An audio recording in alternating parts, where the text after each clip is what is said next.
Hi, I'm Miss Carrie, and I'm so glad that you've come and joined me in my reading corner. My pick for today is called A House for Hermit Crab by Eric Carle. Ooh, I like this page. It makes me want to do some finger painting. A House for Hermit Crab. Time to move, said Hermit Crab one day in January. I've grown too big for this little shell. He had felt safe and snug in his shell, but now it was too snug. Hermit Crab stepped out of the shell and onto the floor of the ocean. But it was frightening out in the open sea without a shell to hide in. What if a big fish comes along and attacks me? He thought. I must find a new house soon.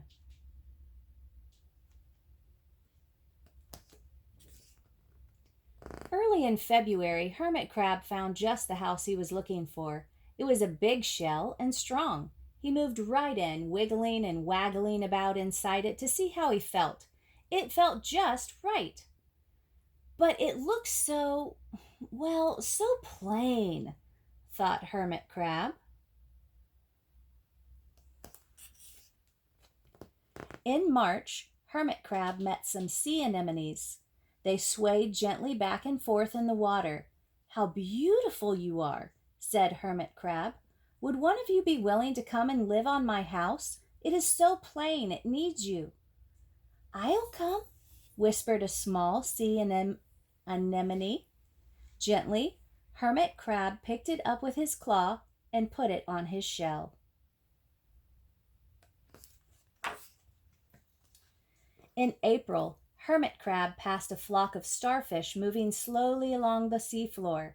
How handsome you are, said Hermit Crab. Would one of you be willing to decorate my house?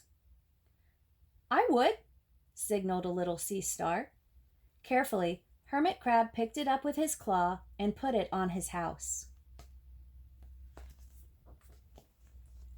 In May, Hermit Crab discovered some coral. They were hard and didn't move. How pretty you are, said Hermit Crab. Would one of you be willing to help make my house more beautiful? I would, creaked a crusty coral. Gingerly, Hermit Crab picked it up with his claw and placed it on his shell. In June, Hermit Crab came to a group of snails crawling over a rock on the ocean floor. They grazed as they went, picking up algae and bits of debris and leaving a neat path behind them. How tidy and hard-working you are, said Hermit Crab. Would one of you be willing to come and help clean my house? I would, offered one of the snails. Happily, Hermit Crab picked it up with his claw and placed it on his shell. I might like a cleaning snail for my house. In July, Hermit Crab came upon several sea urchins. They had sharp, prickly needles. How fierce you look, said Hermit Crab. Would one of you be willing to protect my house? I would, answered a spiky sea urchin. Gratefully, Hermit Crab picked it up with his claw and placed it near his shell.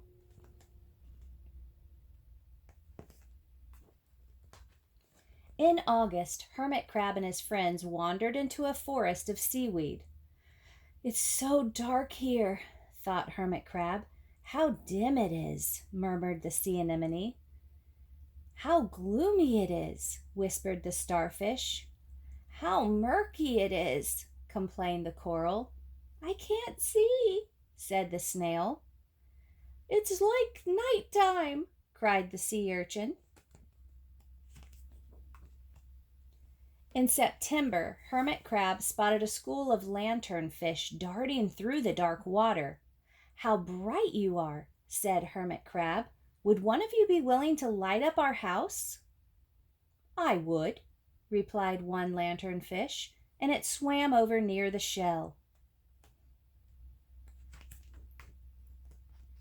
In October, Hermit Crab approached a pile of smooth pebbles.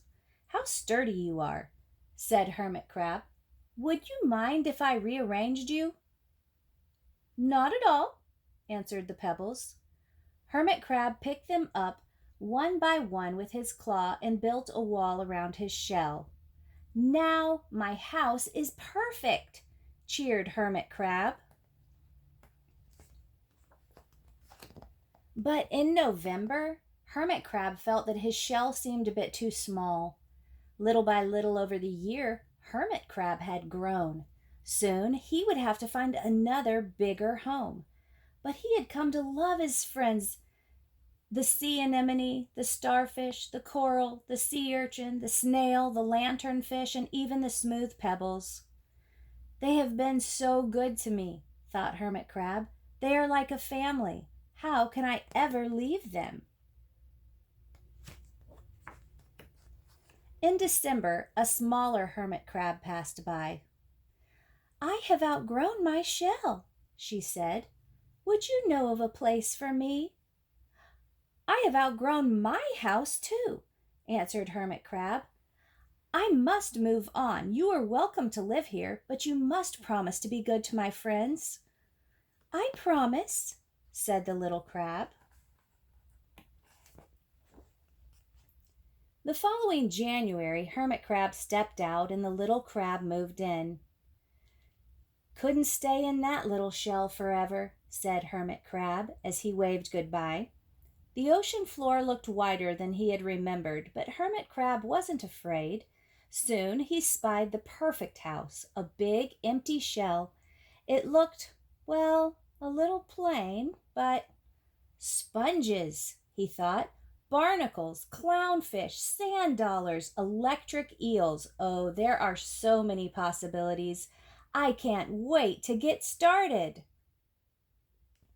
The end. I hope you enjoyed that story. I loved seeing how everybody joined in together to work together and become friends. I hope you join me for my next reading corner. Bye for now.